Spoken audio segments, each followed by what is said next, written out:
안녕하세요. 저는 유엔과 함께하는 시민단체 프로나시아 상임이사 오기출입니다.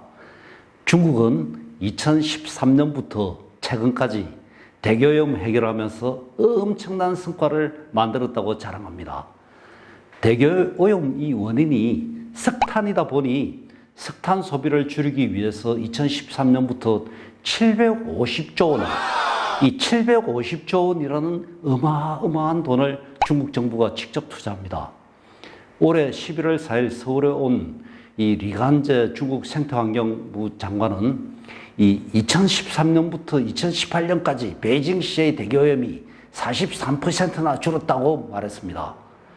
중국 74개 도시의 대기오염도 43% 줄었다고 합니다. 그렇다면 여러분, 우리나라로 오는 중국 미세먼지도 43% 줄어들까요? 우리도 호흡하기가 좋아질까요? 이런 기대는 그만. 이번 겨울과 봄 미세먼지 기상도는 더 나빠짐으로 예상됩니다. 이유는 미국과 중국 무역 전쟁으로 중국의 경제 성장에 빨간불이 들어오면서입니다.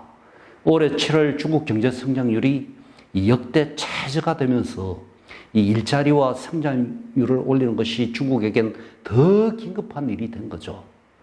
지난 9월 로이터 통신과 CNN은 중국에 수십 개의 이 석탄 화력 발전소가 만들어지고 있다고 보도합니다. 이 석탄 화력 발전소들은 2017년 시진핑 주석의 명령으로 중단된 바로 그 발전소들입니다.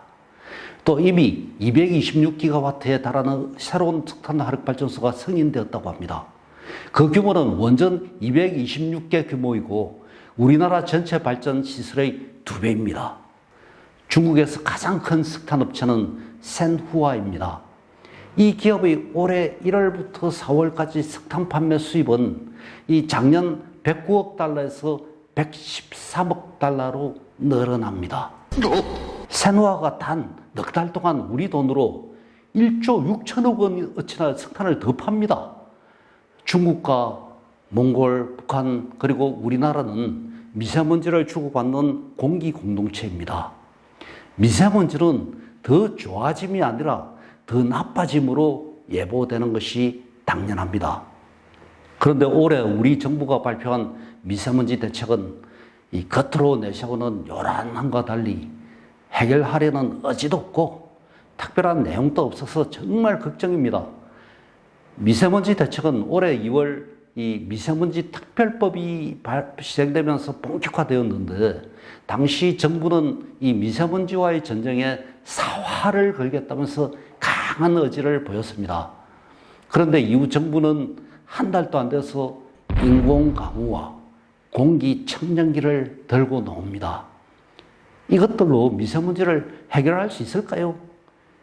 이는 시민들이 바라는 원인 해결이 아닙니다.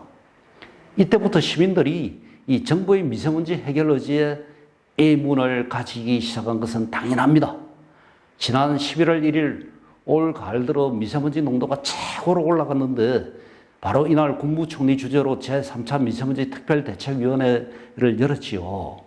그러니까 거기서 미세먼지 고농도 시기 대응 특별대책 이것과 미세먼지 종합계획을 발표합니다.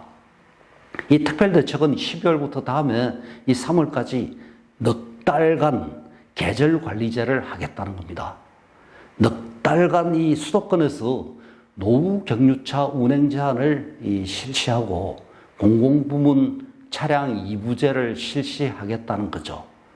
또 앞으로 5년 후인 이 2024년도에는 미세먼지 농도가 선진국 수준이 될 것이라고 하고 또 중국발 미세먼지에 대해서도 한중일 환경장관 회의에서 진전시키겠다고 합니다.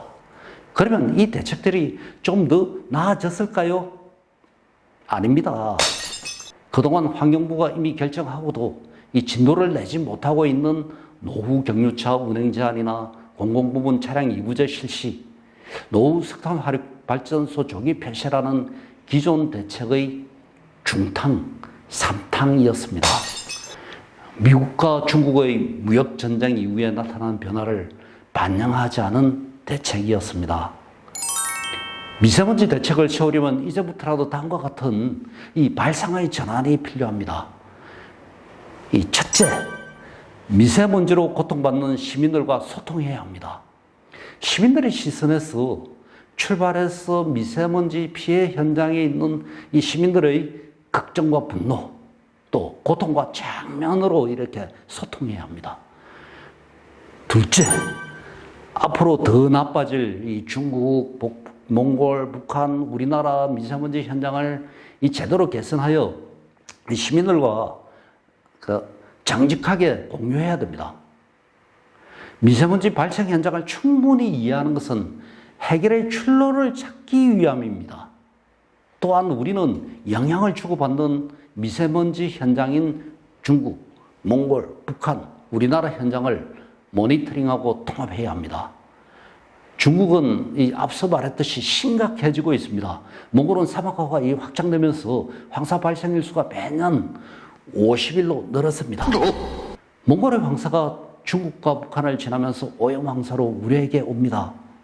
우리나라 역시 미세먼지의 이 40%를 차지하는 제조업체 미세먼지에 대한 통제 대책은 여전히 없습니다.